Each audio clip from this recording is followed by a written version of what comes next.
As data becomes increasingly valuable, securing it has never been more important. Hello and a very warm welcome to Skyflow presents ETSTUDIOs, ensuring data protection in association with ETCIO. I'm your host Himanshi Tiwari. Now in this session, we dive into the world of data privacy and security, critical components in our data-driven era.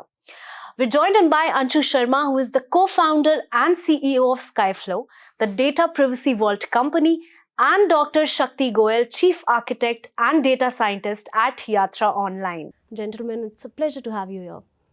Nice to meet you.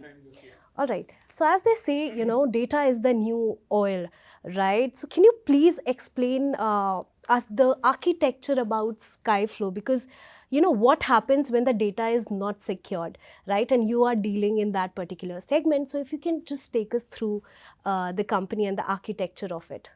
Sure. So, every time you go buy an airline ticket, as much as buy a milk at a grocery store these days, they want to get your phone number. Sometimes they need your PAN number, postpaid number, Aadhaar number. And sometimes those things end up on the dark web and in the wrong hands. So a lot of privacy people think maybe we shouldn't give those things. But the problem is, if I'm flying out tonight, if my airline can't text me, then I don't know if my flight is delayed, right? So we want these services that require that personal information. We actually happily give it to them, but we usually give it to them for a very specific purpose, right? So I'm catching a flight tonight back to San Francisco. The airline has a very good reason to text me 10 times today, right? Every time flight gets delayed or moved. But starting tomorrow morning, they have zero reasons to actually text me. Now, historically, what's happened is if you give somebody that information, once they have it, they're able to use it in multiple different places, both with your consent and sometimes without your consent. Even within their companies, there are sometimes bad guys and good guys. They may have access to the wrong data.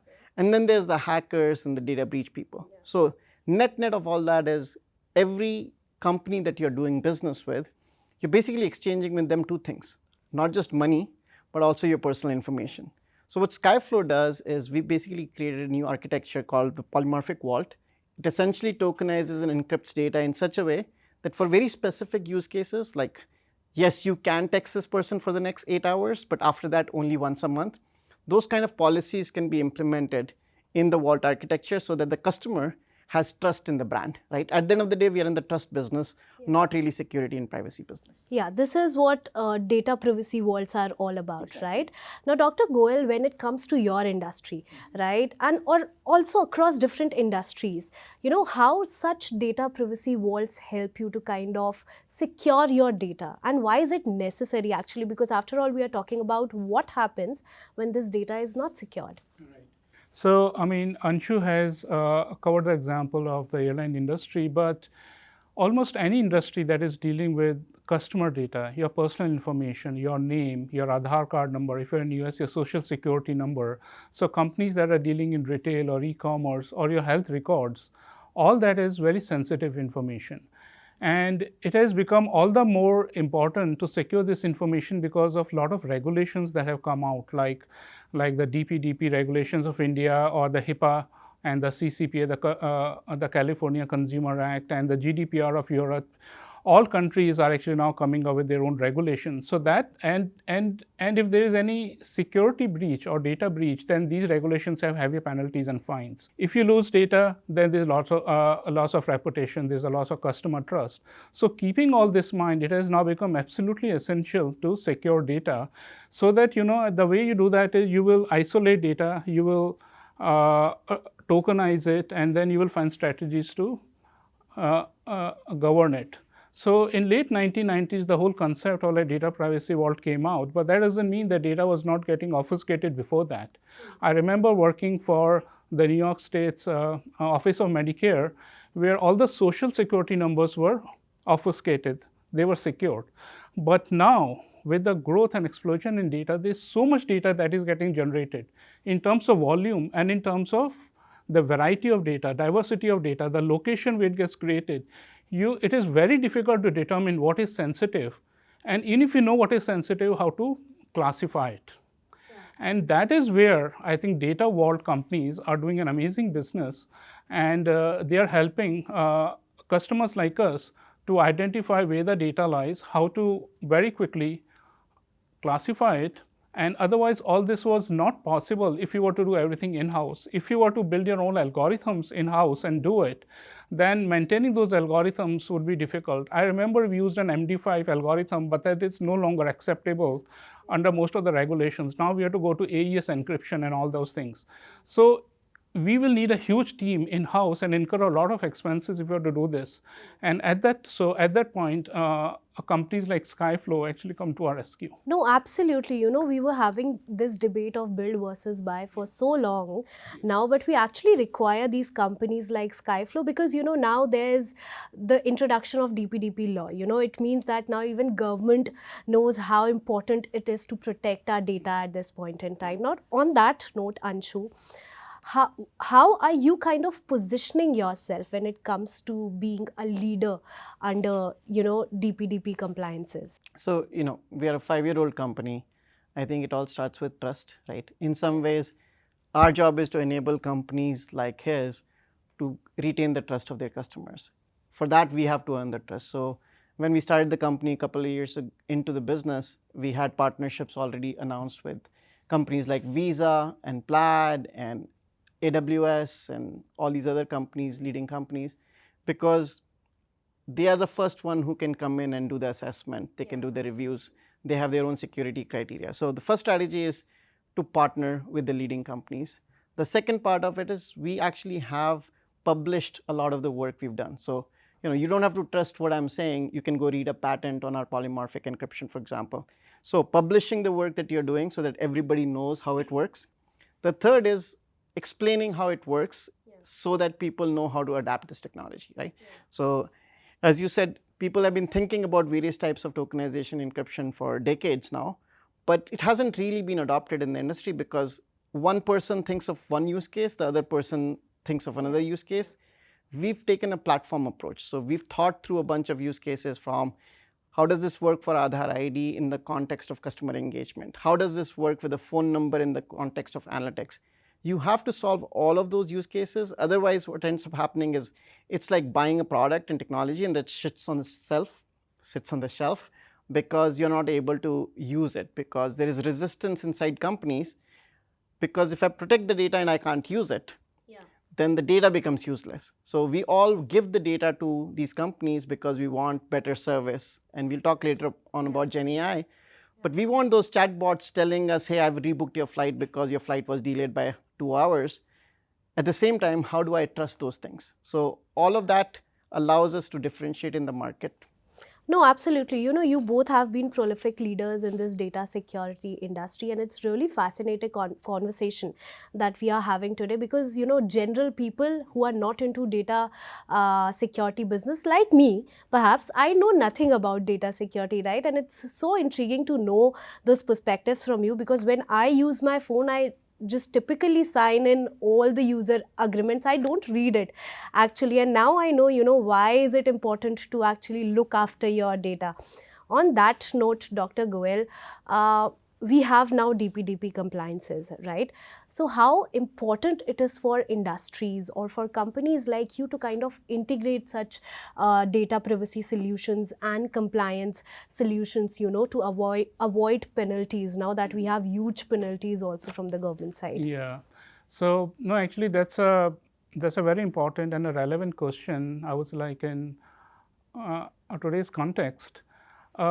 See, a lot of laws are coming up because people are becoming more sensitive to what information is out there and how their information is getting used. So all these laws are coming up. Now, just imagine under DPDP, if you during an audit, if they find that you are not adhering to the safeguards, safeguards that you need to have around data privacy and data protection, there's a fine of 250 crores, right? If there's a data breach and you try to cover it up and you don't inform the authorities, it's a fine of 200 crores. Yeah.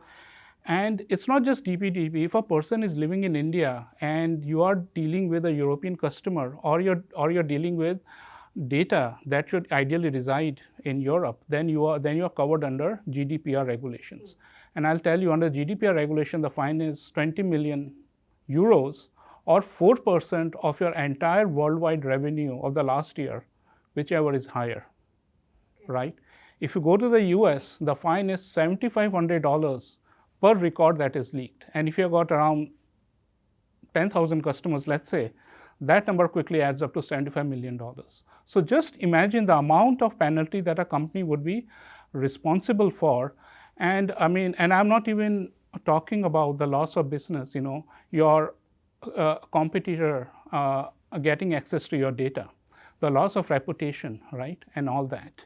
And so another example, right, in 2023, the European Parliament or whoever manages GDPR, they had a fine of around 2 billion euros on companies like Twitter, TikTok, and Google, right, because they were not complying with the regulations. These companies, I think, can afford all this, but smaller companies, I think, will go down the path of Chapter 11 or like bankruptcy, if they don't follow these laws. Yeah, absolutely. In the event of any data breach, now hackers are getting smarter day by day, right? More smart than us actually, right? So in any event of data breach, how are you ensuring that you are, protecting that sort of sensitive information and also being compliant and, you are actually taking care of that data that it doesn't reach to any unauthorized person? Yeah. So I think in security, there is a concept of security in layers and isolate and protect. So one of the things we always talk about is isolate, protect, and govern. So what that means is think about, you're taking a car, you give your phone number. A few years ago, if you were taking a, Ola, Uber, any of these companies, the car driver could later on at night call you and say, hey, I dropped you off. I've got a lot of calls. Right? So I always ask this question from in interviews. Men sometimes don't have that experience. 100% of women have had that experience. And if you remember, it took Uber and Ola, all these companies, a few years before they figured out a solution. And the solution is, why are you giving a permanent phone number of the rider to the driver? You don't have to. And you can call that idea of a fake phone number what we call tokenization. So what happens is, if tomorrow that Uber driver's phone is lost, it has your data on it, but that data is not real. They can't really call you. So the same idea applies to the data privacy vault. So we have 3 layers of security. One is encryption, which is encryption at rest. Second is tokenization, which means I'm giving you a number that's completely disconnected from the number or the name or the Aadhaar ID that you're storing. The third layer is what is called key management. So you bring your own key management system, or we have one from the leading cloud vendors. So for some hacker to get in, if they just get hold of the data in the data vault, it's useless. If they get hold of just the keys, it's useless. If they get hold of your cloud instance, it's useless. They would have to penetrate all of these 3 systems, stitch them together, and then maybe they'll be able to get to access to the data. So these multiple layers of security mean that for all practical purposes is as secure as it gets. Yeah, that's a lot of work for hackers now. Yes. Yeah. So compared to what happens today, half the time the data is sitting in plain text. Maybe it's encrypted at rest, but all that means is as long as I can unlock your phone, laptop, or cloud instance, I can see the data. With this additional layer in isolation, that's completely isolated from your systems. All right. You spoke about tokenization. Now, Dr. Goel, techniques, these advanced techniques like tokenizations or masking, how these sort of techniques can help you in your industry or perhaps across different sectors in, kind of mitigating such data breaches risks? Absolutely, yeah. So tokenization and encryption, these are some of the 2 most prominent technologies. They are similar, but they are also different. So let me first explain the difference. Like as far as the tokenization is concerned, let's say you have your credit card information, the number, the expiry date, and the CVV. All 3 would be tokenized, but the information, whatever, if you see the token, it will be completely meaningless, and there's no way to reverse that information. That token actually sits with the credit card company, and when you do a transaction, that tokens go there. They know how to decrypt it, and they know how to authenticate the person. On the other hand, when you talk about masking, you take your data and you convert it into some sort of code using algorithms. This is also called ciphertext, right? So if you have tokenized your credit card information, even if someone steals it, it's like meaningless. If it's on your phone, right? If it is on your phone and you lose your phone, no one can get access to your financial information that way. Furthermore, tokens on the same credit card will be different with different merchants. So it's not that someone steals my token and then uses it with some other merchant. It won't work that way. As far as encryption is concerned, let's say you encrypt your data and you send your data over the internet, and if there is, let's say, a network admin or there's a cloud provider, they have access to that data, they cannot use it, right? Because they cannot unencrypt it or decrypt it because they don't have the key, like to do that. Because this technology works on the concept of private key and a public key. To give you an example of how secure these keys are, if you look at AES 2048 bit, that is what is used for SSL and like for credit card transactions. If you want to break that key using the fastest supercomputers in the world, it will take tens of thousands of years. That is how secure it is, because they're based on the concept of like reverse engineering and like trying to find the prime factors of that key. So what I'm trying to emphasize here is that these technologies in the current context makes your data very secure, right? So if there is a breach, right? So data privacy measures will not prevent the breach, right? You need to have cyber security measures for that.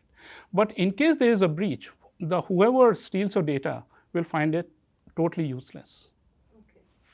Okay. On that note, I'll talk in detail about, how can we secure such data. Of course, we have talked about it in bits and pieces, but in detail, for companies like yours, you are dealing with large volumes of PIIs, right? It's really very necessary to kind of protect those large volumes of PIIs.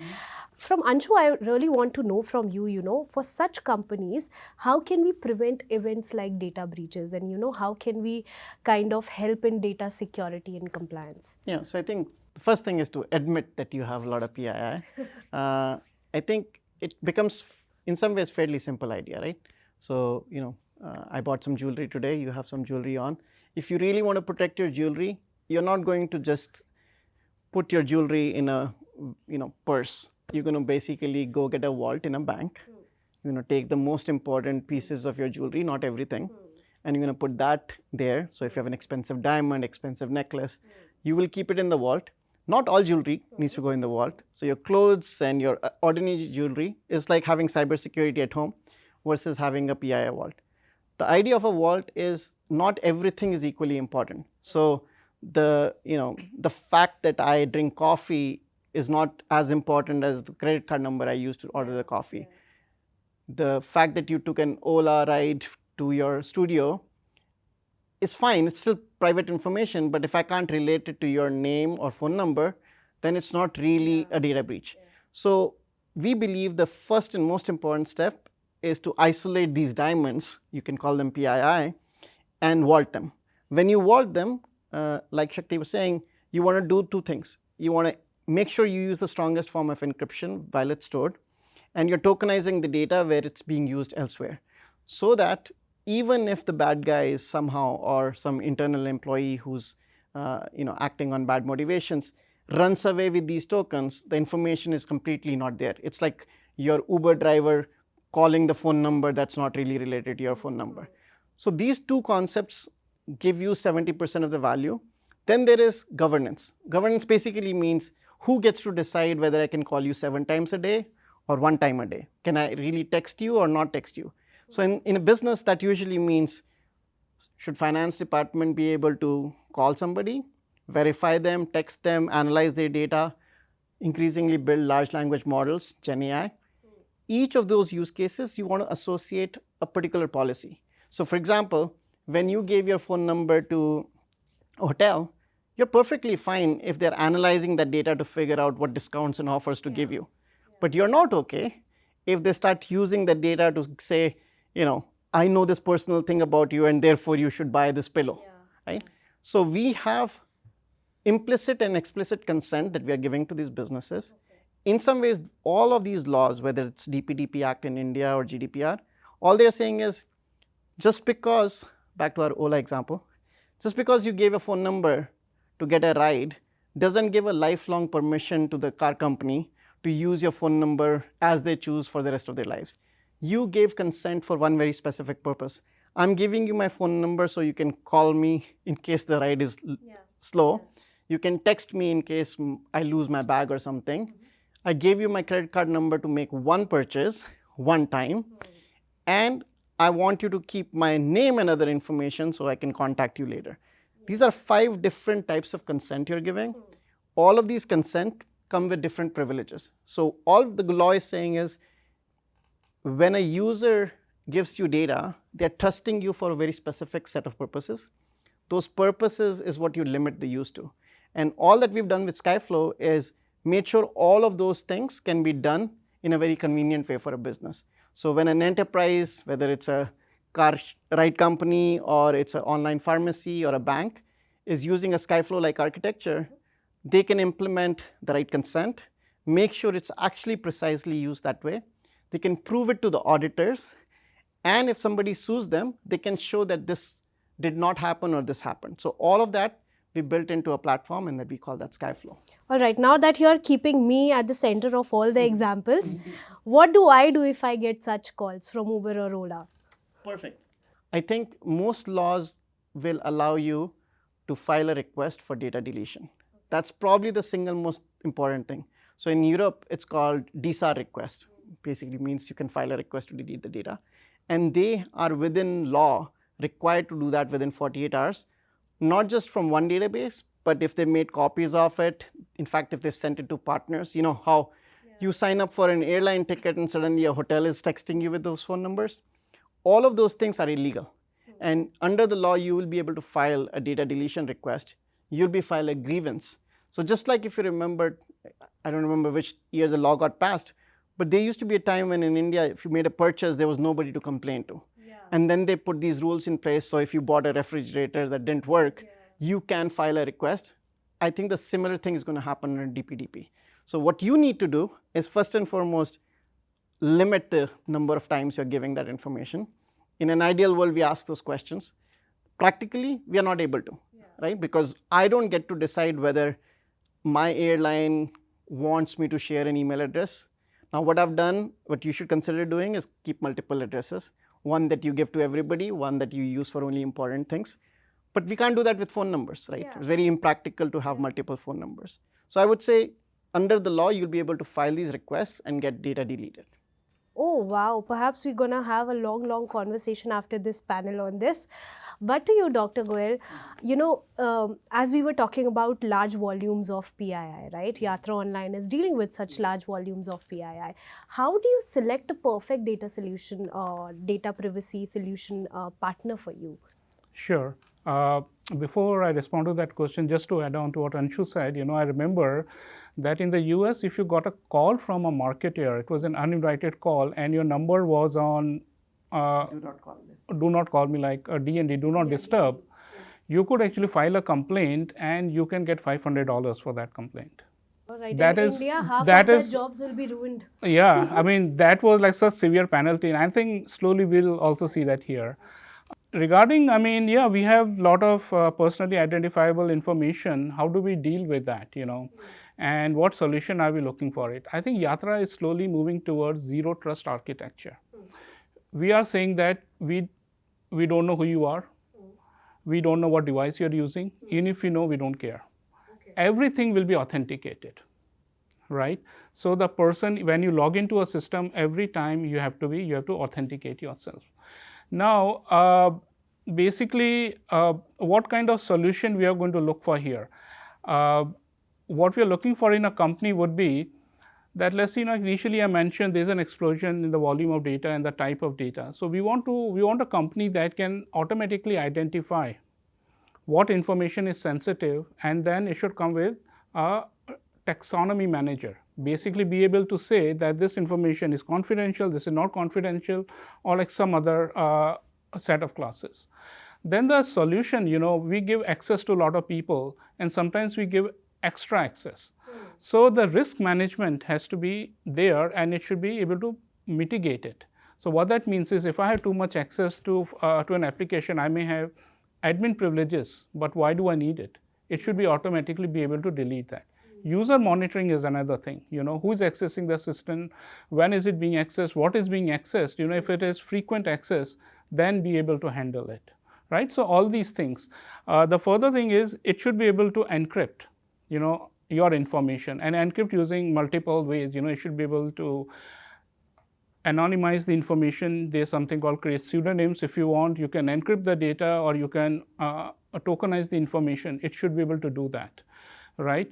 The other thing is, as Anshu mentioned, that a lot of requests around DSAR, which is like data subject access requests, will be coming to you for deletion, or they may ask you, hey, what are you doing with my data? At that time, you don't want to scramble around and see, okay, where all the data is lying around. If you have a tool that can put all this information in one place, then we are able to very quickly respond, to those DSAR requests. So these are some of the things, and like if the tool is AI enabled, for example, as I said, auto classification. If you can train a model saying that if the data is like this, then it belongs to this class. Like the way you treat a ham or a spam, in an email, like some sort of classification. That would, I think, really help. That's what I would look in a tool, right? So automation is the need of the hour. All right. So, Anshu, what all services are you providing at Skyflow when it comes to, data protection or data protection world? So, what all breaches are you taking care of? So, we think about privacy, security, data breaches, compliance, governance are basically all related to the same thing, which is PII, right? So, like I was saying earlier, at the end of the day, problem is not data breach by itself, it's data breach of your phone number.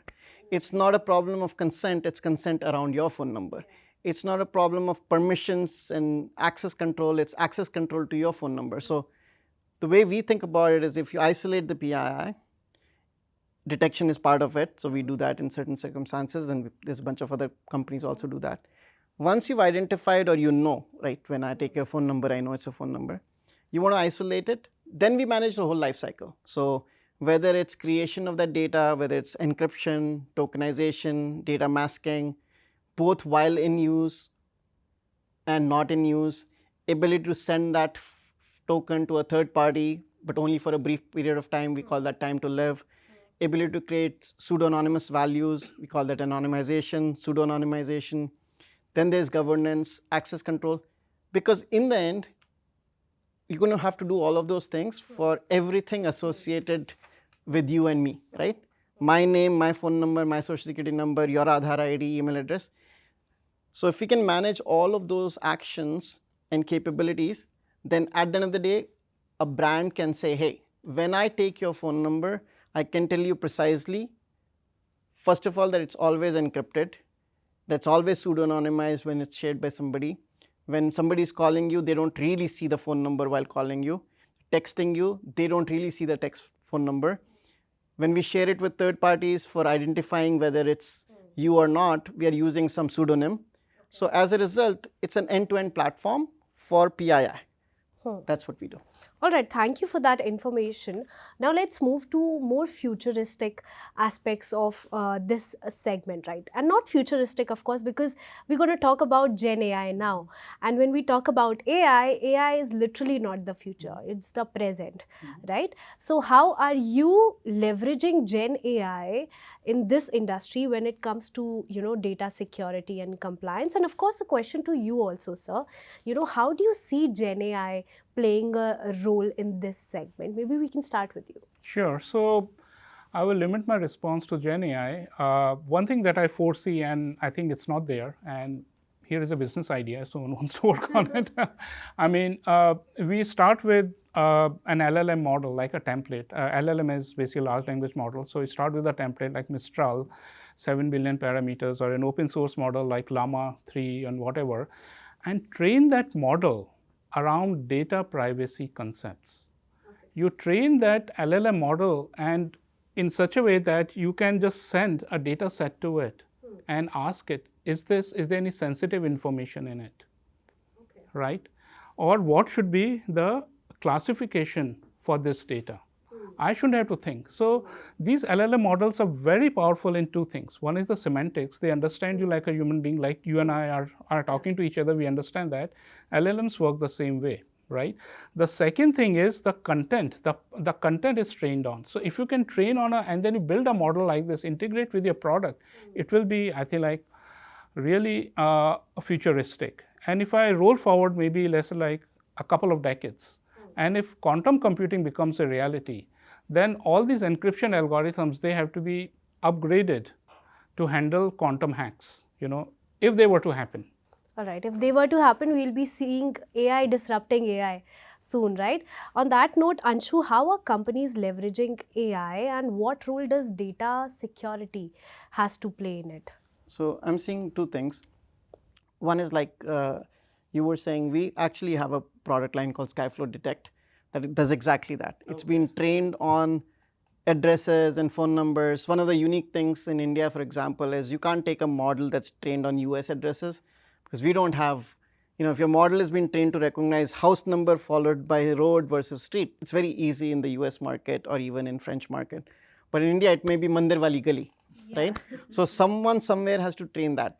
We recently ran a pilot with a leading company and they were able to find 99.9% of PII by using our Detect product line. So that's actually built on AI models. On the Gen AI side, we're doing two things. One is what we call a Gen AI firewall. So let's say I wanted to take, again, your information as you're dealing with a hotel chain, right? So you've sent them emails over the years. Maybe there was a time when you told them that, I love mango lassi. At some point, you started hating it. Then you sent an email saying, I hate mango lassi. They're trying to build a profile and a model that can understand what to do when you show up next time. So when you show up at the door, not only do they know the personalization they do today, which is, hey, I know your phone number, here's 15 text messages.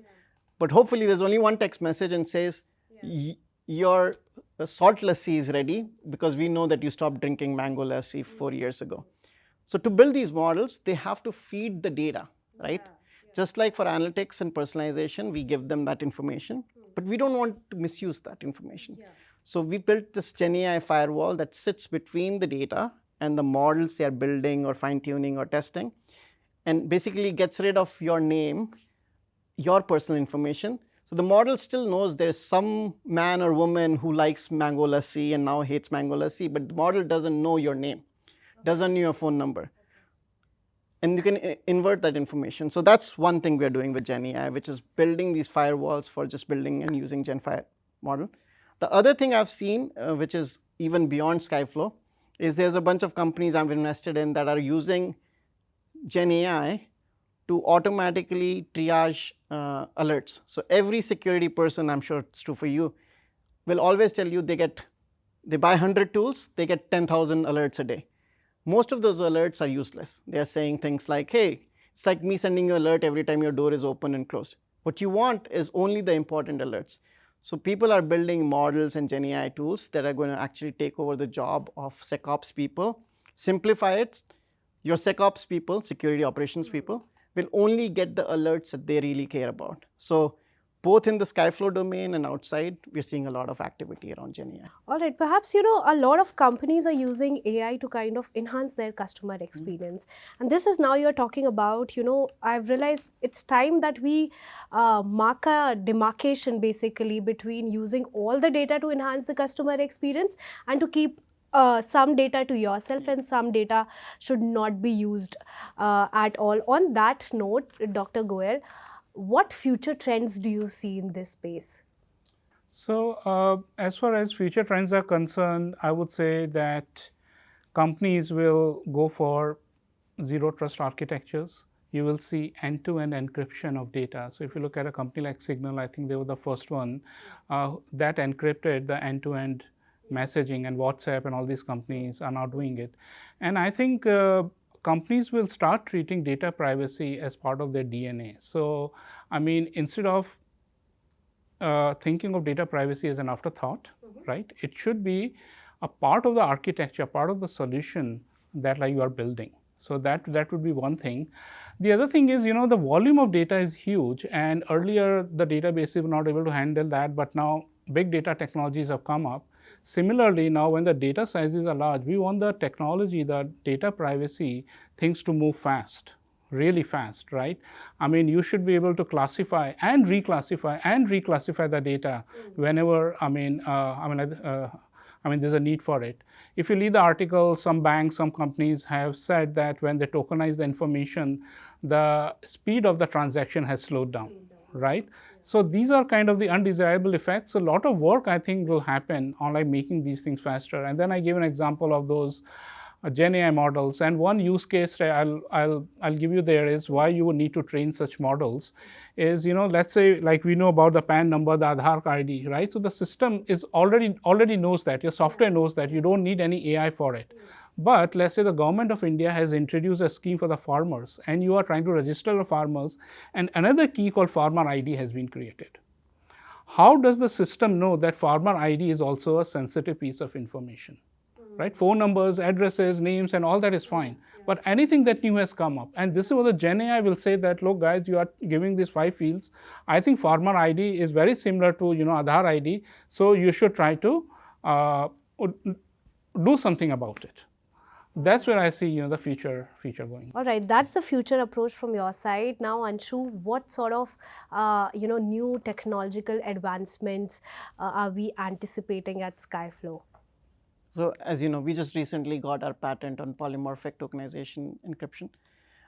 That's fundamentally meant to solve the problems with large generation tokenization encryption because they were too slow. So we invented this new way of indexing the data after we polymorphically tokenize it so that you can actually run millions of transactions per second. In fact, one of our larger customers in the US has 80 billion rows of data in their data lake, and they use us for everything. So I think some of this is the innovations have already happened, and people have to just start using the newer technologies as opposed to 20-year-old tech stacks. The second we are seeing is in the future, I think there's 2 parts to the problem. One is these Gen AI monsters are hungry for data. How do we feed them data without actually letting our personal information leak, right? So like give you an example that's even scarier. So think about that Uber driver that was calling you late at night. Now, the beauty of an Uber driver is, after a day or 2 or 3 days, he'll forget about you and he's harassing somebody else. Human beings have this beautiful quality that we forget. Large language models never forget. And they don't have a delete button. So the problem becomes as if you had shared that information with a large language model, there is no delete button. So as if that Uber driver model would forever know your phone number even 30 years from today. So what we are seeing is, as a result, we have to solve the problem upfront. That's a Gen AI firewall kind of a question, managing the life cycle. The reason a lot of European countries are so paranoid because they understand once the data gets into the model learns, the model never unlearns, is what we tell customers. And that has become a huge issue. And as a result, it's like the more places we use our PII, increasingly our data is going to be fed to models, not just analytical systems. We need these newer technologies. I think the breakthroughs we are seeing are mostly around people applying existing technologies to this AI area, both in terms of how do I use Gen AI to do security tasks, whether it's classification, follow-up, alignment problem. And the second is how do I apply security technologies to make sure that the sensitive information doesn't go into these models. All right, not just machines, even human beings need to unlearn a lot to learn new things, right? But that's a topic for some other discussion. On that note, thank you so much, gentlemen, for such an insightful session. Now, I definitely know what to do when I get such calls, and I'll be really sure of signing those user agreements now that you have put me in center of everything, right? Thank you for that conversation. It was a pleasure to have you both here. On that note, stay tuned for more such videos only at ET Studios.